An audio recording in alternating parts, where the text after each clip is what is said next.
Welcome मित्रांनो, तुम्हा सर्वांचं स्वागत आहे. मित्रांनो, आपण योजनांची एक सिरीज चालवलेली आहे आणि सर्व प्रकारच्या ज्या काही शासकीय महत्त्वाच्या योजना आहेत, ज्या अर्थसंकल्पामध्ये आहेत, त्याचप्रमाणे ज्या काही या व्यतिरिक्त काही महत्त्वाच्या योजना आहेत, त्या सर्व केंद्र आणि राज्य पुरस्कृत योजना आपण कव्हर करत आहोत.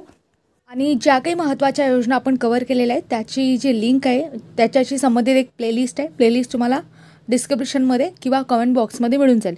कमेंट बॉक्समध्ये बघा, तुम्हाला सोपं जाईल.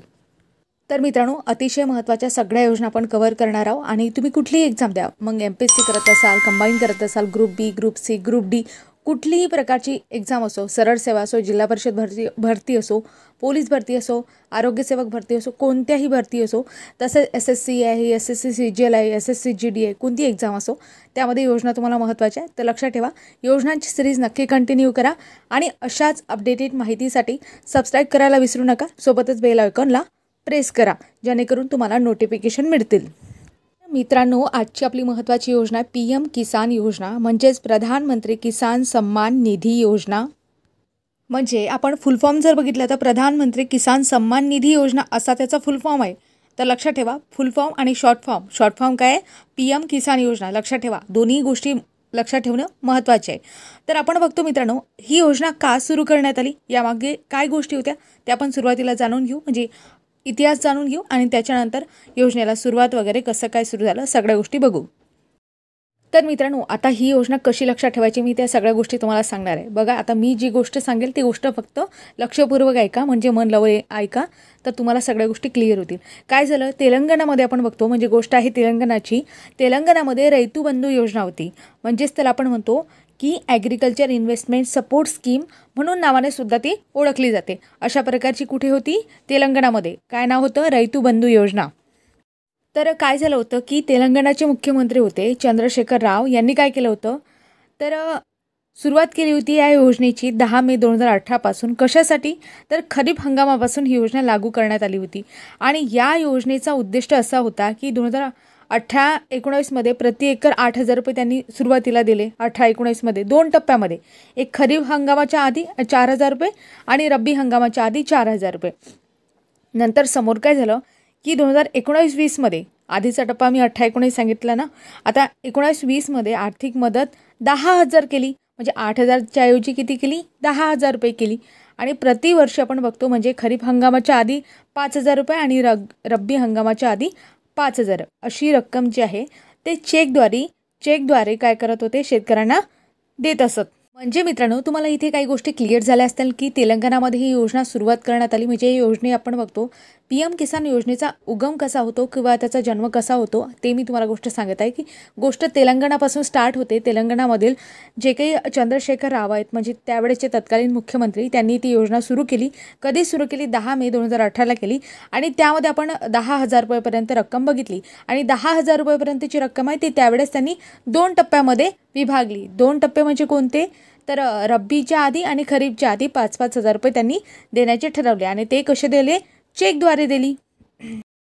आणि याचा मूळ उद्देश काय असणार आहे मित्रांनो? आता साधारण गोष्ट आहे, शेतकऱ्यांकडे रब्बी हंगामाच्या आधी आहे, खरीप हंगामाच्या आधी जर हे पैसे पुरवण्यात येत असतील तर साहजिक गोष्ट आहे, कशासाठी देत असतील तर बियाणे, खते, कीटकनाशके आणि जे काही श्रम लागते, म्हणजे त्याच्यासाठी शेतकऱ्यांना थोडा हातभार मिळावा यासाठी खरीप आणि रब्बी हंगामाच्या सुरुवातीला ही रक्कम चेकद्वारे शेतकऱ्यांना मिळत होती. गोष्ट कुठली आहे? तेलंगणामधली.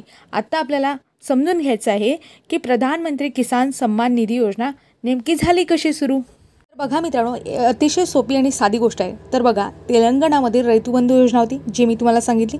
त्या योजनेच्या पार्श्वभूमीवर, म्हणजे त्या योजनेपासून सुकल्पना घेऊन काय केलं तर केंद्राने सुद्धा अशा प्रकारची योजना राबवावी असं केंद्राला वाटलं. म्हणून त्यावेळेस जे काही तत्कालीन पंतप्रधान होते, कोण होते? नरेंद्र मोदी. म्हणजे आपण बघतो 2019ची गोष्ट आहे ही. 24 फेब्रुवारी 2019 या योजनेची सुरुवात करण्यात आली. आणि प्रेरणा कोणापासून घेतली? तर तेलंगणाच्या रैतू बंधू योजनेपासून प्रेरणा घेतली. आणि एक अतिशय महत्त्वाची गोष्ट म्हणजे मित्रांनो, इंटरेस्टिंग गोष्ट आहे, लक्षात ठेवा. तुम्ही डेटमध्ये कन्फ्यूज होऊ शकता. बऱ्याच वेळा अंमलबजावणी कधी झाली किंवा सुरुवात कधी झाली या डेटमध्ये आपली फसगत होते. म्हणून एक गोष्ट इथे क्लिअर करून टाकते तुम्हाला सर्वांना की या योजनेची सुरुवात 24 फेब्रुवारी 2019 झाली, परंतु याची अंमलबजावणी मात्र 1 डिसेंबर 2018 पासून झाली. आता तुमचे लगेच लाईट लागले असतील की सुरुवात 24 फेब्रुवारी 2019ला झाली, मग 1 डिसेंबर 2018ला अंमलबजावणी कशी? तर काय होत असते मित्रांनो, बऱ्याच वेळा काय असतात, योजना ज्या असतात रेट्रोस्पेक्टिव्ह लागू होत असतात. रेट्रोस्पेक्टिव्ह याचा अर्थ असा असतो पूर्वीपासूनच लागू होतात, परंतु काय होते त्याचा अर्थसंकल्पामध्ये जेव्हा मांडण्यात येतात त्या आणि त्याच्यानंतर ती सुरुवात झाली असं म्हटलं जाते. कधी कधी ह्या गोष्टी घडून येतात. म्हणजे आपण बघतो 1 फेब्रुवारी 2019ला जेव्हा अर्थसंकल्प सादर झाला तर त्यावेळेस ही योजना जी आहे त्या अर्थसंकल्पामध्ये मांडण्यात आली होती. म्हणून आपण बघतो हिची सुरुवात जे सांगितले जाते ते 24 फेब्रुवारी 2019 पासून करण्यात येते. परंतु जो पहिला टप्पा शेतकऱ्यांना मिळाला होता तो जी आर्थिक मदत मिळाली होती ती 2018मध्येच मिळाली होती. कारण मी तुम्हाला सांगितलं की 1 डिसेंबर 2018 पासून या योजनेची अंमलबजावणी झाली. तर या योजनेचं वैशिष्ट्य असं की भारत सरकारच्या 100% निधीसह ही एक केंद्रीय योजना आहे, म्हणजे केंद्र पुरस्कृत योजना आहे. म्हणून लक्षात ठेवा, यामध्ये एकूण 6,000 रुपये रक्कम दिली जाते आणि ती 3 टप्प्यामध्ये विभागून दिली जाते. म्हणजे 2-2 हजार प्रति टप्पा अशा प्रकारे हिची विभागणी केली जाते.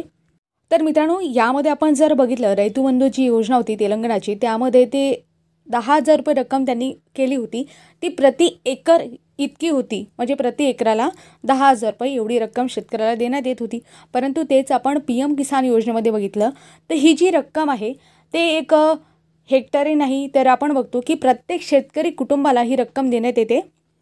म्हणजेच या योजनेमध्ये आपण बघितलं तर या योजनेमध्ये पती, पत्नी आणि अल्पवयीन जे काही मुले असतील अशी कुटुंबाची व्याख्या करण्यात आलेली आहे. हा रैतू बंधू योजना आणि PM किसान योजनेमधला मुख्य फरक आहे, म्हणून लक्षात घ्या. तिथे एकरी 10,000 रुपये रक्कम, तर इथे आपण बघतो की कुटुंबासाठी ही रक्कम आहे आणि रक्कम किती आहे तर 6,000 रुपये आणि ही केंद्र पुरस्कृत योजना आहे. तर मित्रांनो, हे जे 6,000 रुपये ते 3 टप्प्यामध्ये 2-2 हजार रुपये मी तुम्हाला सांगितलं, 2-2 हजार रुपये अशा प्रकारे 3 टप्पे असतात.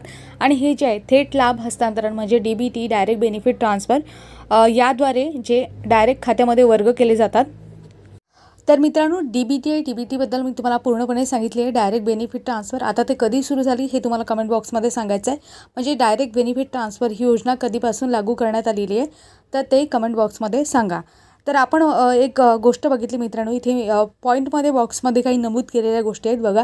भाषिणी म्हणून मी काहीतरी लिहिलं आहे आणि एका बॉक्समध्ये लिहिलं आहे.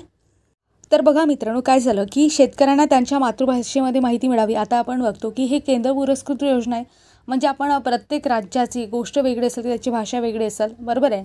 टप्प्याटप्प्याने भाषा बदलतात हे आपल्या सगळ्यांना माहिती आहे. तर शेतकरी जे आहेत त्या शेतकऱ्यांना त्यांच्या मातृभाषेमध्ये माहिती देण्यासाठी हे ॲप तयार करण्यात आलेलं आहे आणि याची लिंक जी आहे ते AIशी आहे. AI म्हणजे काय, आर्टिफिशियल इंटेलिजन्स, म्हणजेच काय कृत्रिम बुद्धिमत्ता त्याच्याशी आणि जे काही नवीन टेक्नॉलॉजी आहे त्याच्याशी एक साधर्म्य साधून या ॲपची निर्मिती करण्यात आलेली आहे. तर मित्रांनो, ही अपडेटेड माहिती आहे, तर अपडेटेड माहिती लक्षात ठेवणे गरजेचे आहे आणि याच्याबद्दल प्रश्न पडू शकतात, म्हणून लक्षात ठेवाच. म्हणजे अतिशय महत्त्वाची योजना आहे. याआधीसुद्धा प्रश्न पडलेले आहेत आणि समोर आणखी काही गोष्टी अपडेटेड झाल्या आहेत त्यासुद्धा तुम्हाला क्लिअर करते. म्हणजे बाकी प्रश्न कितीही 360 घुमो किंवा कसाही विचारू, आम्ही तयारच आहोत. अशा प्रकारे आपण तयारी करू. तर मित्रांनो, या योजनेमध्ये तुम्हाला एकूण 3 डेट लक्षात ठेवायच्या. 3 डेट कुठल्या 24 फेब्रुवारी 2019 ज्यापासून तिची काय झाली सुरुवात झाली. अंमलबजावणी मात्र रेट्रोस्पेक्टिव्ह झाली, म्हणजे 1 डिसेंबर 2018 पासून अंमलबजावणी झाली. आणि महत्त्वाची गोष्ट म्हणजे मित्रांनो की ही जी PM किसान योजना आहे ना ती अपडेटेड करण्यात आली. केंद्र सरकारने अपडेट केली कारण केंद्र सरकारची योजना आहे, बरोबर. तर आपण बघतो 22 जून 2023 रोजी PM किसान योजनेमध्ये फेस ऑथेंटिकेशन वैशिष्ट्य आणलं गेलेलं आहे आणि जे लाभार्थी शेतकऱ्याने असतील त्या शेतकऱ्यांना पासवर्ड किंवा फिंगरप्रिंट्स ऐवजी त्यांचा चेहरा मोबाईलवर फोनवर स्कॅन करून KYC प्रक्रिया पूर्ण करण्यासाठी ही प्रक्रिया आणण्यात आलेली आहे. तर मित्रांनो, सर्वात महत्त्वाची गोष्ट म्हणजे फेस ऑथेंटिकेशन सुविधा देण्याची ही पहिलीच वेळ आहे आणि कोणत्या तरी योजनेसाठी असं ॲप्लिकेशन असणारी ही पहिलीच योजना आहे. म्हणून लक्षात ठेवा की फेस ऑथेंटिकेशन सुविधा देण्याची ही पहिलीच वेळ आहे. हा प्रश्न तुम्हाला पडू शकतो, यावर प्रश्न पडू शकतो. भाषिणी ॲप आहे, फेस ऑथेंटिकेशन सुविधा यावर सुद्धा प्रश्न पडू शकतात. आणि याच्यासाठी आधार क्रमांक असलेला व्यक्तीचा जो आयरिस डेटा असतो तो वापरला जातो. म्हणून ह्या काही महत्त्वाच्या गोष्टी आहेत. तर मित्रांनो, ही योजना तुम्हाला समजली काय, तर समजली असेल तर काही प्रश्न विचारते आणि या प्रश्नांची उत्तरे जर तुम्हाला आली तर ही योजना तुम्हाला समजली असं होईल. आणि प्रश्नांची उत्तरे कमेंट बॉक्समध्ये देण्याचा प्रयत्न करा, म्हणजे काही गोष्टी तुम्हाला सुद्धा जास्त वेळ लक्षात राहतील. तर मित्रांनो, तुमच्यासाठी पहिला प्रश्न आहे, PM किसान फुल फॉर्म काय आहे? आणि दुसरा प्रश्न आहे, शेतकऱ्यांना PM किसान अंतर्गत मातृभाषेतून माहिती देण्यासाठी कोणते डिजिटल प्लॅटफॉर्म करण्यात आलेले आहे? तर ह्या गोष्टी तुम्हाला सांगायच्या आहे. कमेंटमध्ये प्रश्नाचे उत्तर देण्याचा प्रयत्न करा. आणि योजना कशी वाटली, समजली असेल तर नक्की लाईक आणि चॅनलला सबस्क्राईब करा. भेटूया अशाच नवनवीन माहितीसह पुढील भागामध्ये. तोपर्यंत तुम्हा सर्वांचे मनापासून आभार. धन्यवाद मित्रांनो.